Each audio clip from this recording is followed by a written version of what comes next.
এই দেখো গেঁড়ি তুলতেছে, গেঁড়ি। এই ঠাকুমা পাতা থেকে গেঁড়ি তুলছে। সব গেঁড়ি ঝরে যাচ্ছে, উঠা না না, পুকুর থেকে পাতা থেকে, না না, পুকুর থেকে পাতা দিয়ে গেঁড়ি তুলছে। হাত ধরতে হবে, ফুগলা ঢুকলে ভাইরাল হয়ে যেতে। হ্যাঁ, অনেক গেঁড়ি, অনেক গেঁড়ি, অনেক অনেক। আজ মাংসের বৃষ্টি।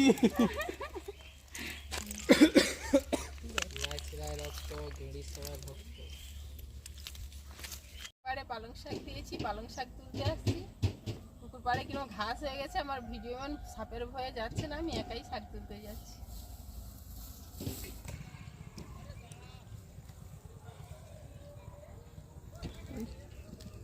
এখন পুকুর পাড়ে পালং শাক তুলতে আসছি।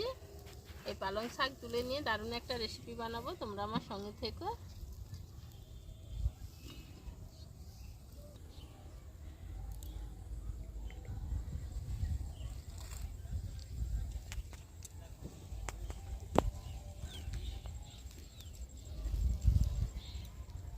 মাঠে কি কত সুন্দর ধান পেকে গেছে, আর কয়েকদিন পরে এইবার ধান ওঠার কাজ হবে। একদম ধান কি সোনালি রঙের হয়ে পুরো মাঠটাই ধান পেকে গেছে।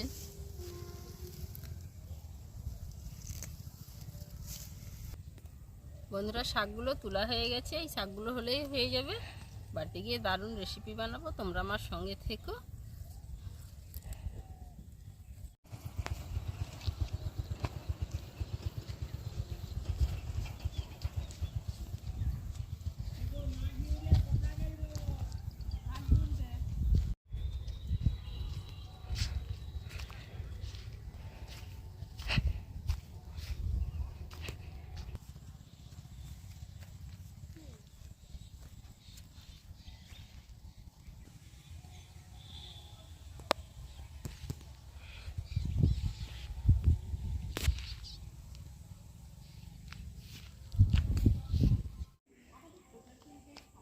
গেড়ি তুললাম, পালং শাক তুলে নিয়ে আসছি। এই দেখো কচু খুলতে চলে আসছে এই বরজের বামাতে।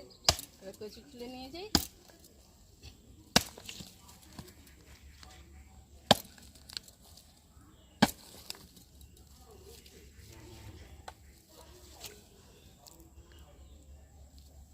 এই কচু খুলে নিয়ে রাখি। কচুটা কাটা হয়ে গেল।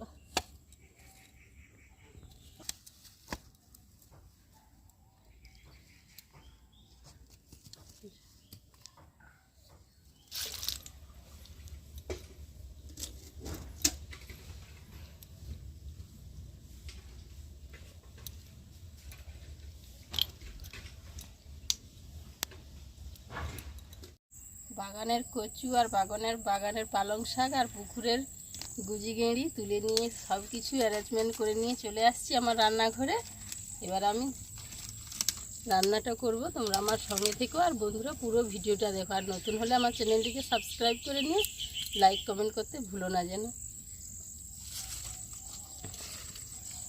বাড়ি থেকে সময় বাঁচানোর জন্য কচু সিদ্ধ, পালং শাকটাও কেটে নিয়ে চলে আসছি। আর গুগলি গেঁড়িটা সিদ্ধ করে একবারে ছাড়িয়ে ধুয়ে পরিষ্কার করে নিয়ে চলে আসছি। সবটাই একদম রেডি করে নিয়ে চলে আসছি। বন্ধুরা, তোমাদের সামনে শুধু আমি রান্নাটা করব। আর বন্ধুরা, একটা কথা অনেক দিন ধরে আমার বলা হয়নি, তো আমার নিজস্ব কোনো ফোন নাই। তোমরা অনেকেই কমেন্ট করো, তো আমি কমেন্টের উত্তর দিতে পারি না।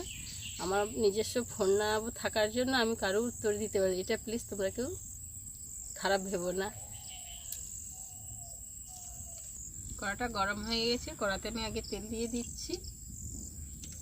দিয়েই গুগলি গেঁড়িগুলো যে ছাড়িয়ে রাখছিলাম, এই গেঁড়িগুলো প্রথমে ভেজে নিচ্ছি।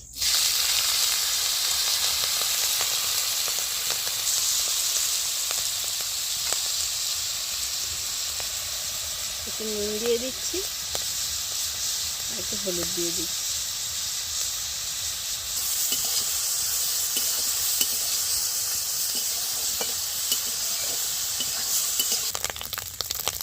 এটা ভাজা হয়ে গেছে, আমি এই যে তুলে দিচ্ছি।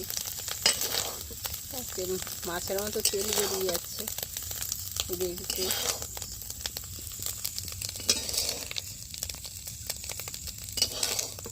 এবার আমি কচু পালং শাক আর গেঁড়ির তরকারিটা রান্না করব। আমি আমার মতো করে রান্না করছি, তোমরা আমার পুরো ভিডিওটা দেখো। সর্ষের তেল দিয়ে রান্না করছি। আমি তেলটা দিয়ে দিচ্ছি, কয়েকটা শুকনো লঙ্কা দিয়ে দিচ্ছি।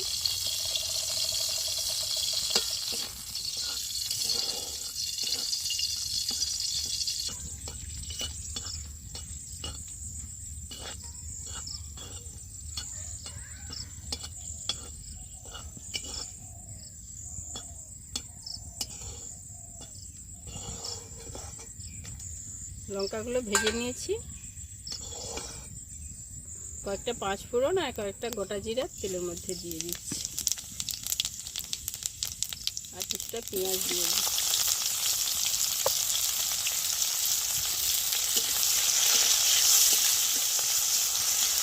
পেঁয়াজটাকে ফুল করে একদম ভাজি না, তো হাফ ভাজা হয়ে গেছে। পেঁয়াজ আর পাঁচ ফোড়ন জিরাটাকে এটাকে আমি তুলে রাখছি। শুকনো লঙ্কা তেজপাতা ফোড়ন দিয়ে দিচ্ছি, জিরা পেঁয়াজটা দিয়ে দিচ্ছি।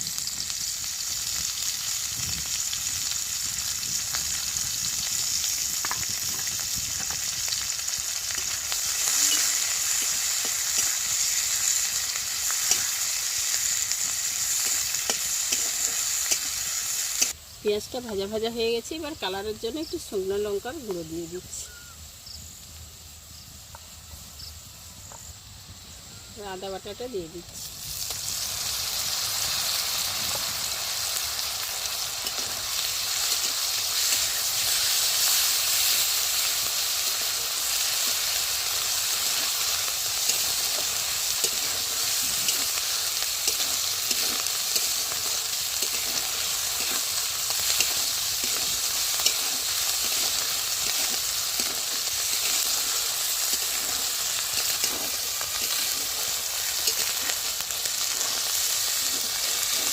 পরিমাণ মতো হলুদ গুঁড়োটা দিয়ে দিচ্ছি।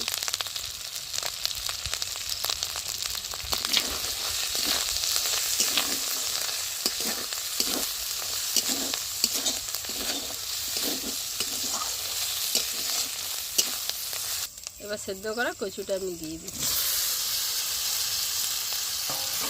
সঙ্গে পালং শাকগুলোও দিয়ে দিচ্ছি।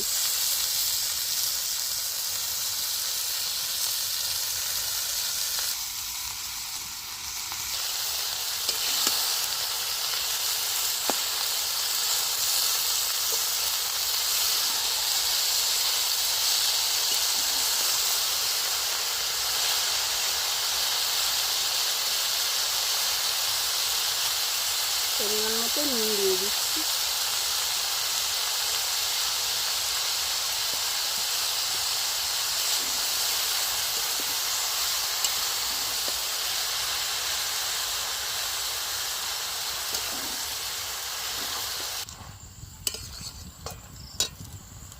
পালং শাকটা জ্বলে গেছে। এবার আমি বাড়িতে ধনে আর জিরা একসঙ্গে গুঁড়িয়ে রাখছিলাম, সে ধনে জিরা গুঁড়োটা দিয়ে দিচ্ছি।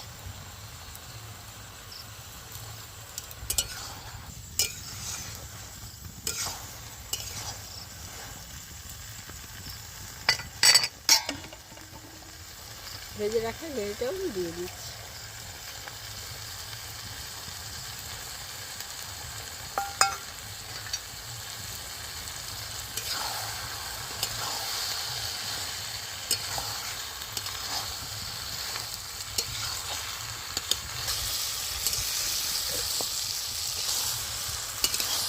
নিয়েছি, এবার আমি উপর থেকে জল দিয়ে দিচ্ছি, পরিমাণ মতো জলটা দিয়ে দিচ্ছি।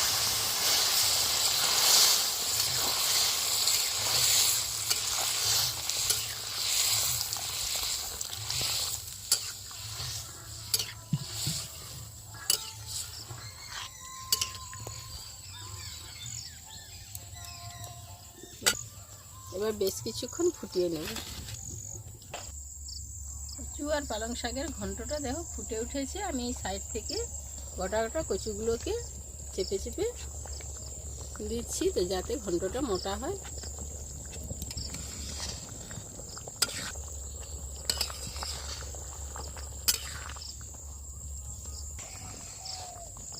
কচুগুলোকে দেখো চেপে চেপে দিয়েছি, তরকারিটা গাঢ় গাঢ় হয়ে গেছে। এবার আমি এই যে ভেজে রাখছিলাম পেঁয়াজ আর 5 ফোড়ন আর জিরা আর শুকনো লঙ্কাগুলোকে একটু নুন দিয়ে ভালো করে দলে নেব। ভাজা লঙ্কা ঘন্টার উপর দিলে টেস্টই আলাদা হয়। বন্ধুরা, আমি আমার মতো করে রান্না করছি, পুরো ভিডিওটা দেখবে আর কেমন লাগলো আমার রান্নাটা কমেন্টে জানাবে।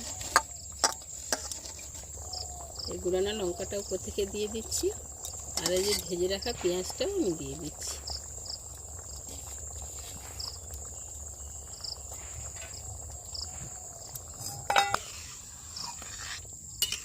গুঁড়ো মশলাগুলো দিয়ে আর ফুটাবো না, এবার নামিয়ে নিচ্ছি। আমার কচু আর পালং শাকের ঘন্টটা হয়ে গেল।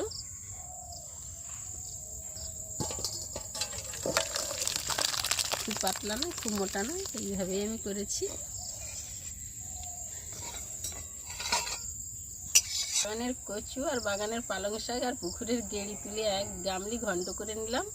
বন্ধুরা, তোমরা পুরো ভিডিওটা দেখবে আর নতুন হলে চ্যানেলটিকে সাবস্ক্রাইব করে দিবে, লাইক কমেন্ট করতে ভুলো না যেন। দেখা হচ্ছে পরের ভিডিওতে। আসছি, টাটা, সবাই ভালো থেকো।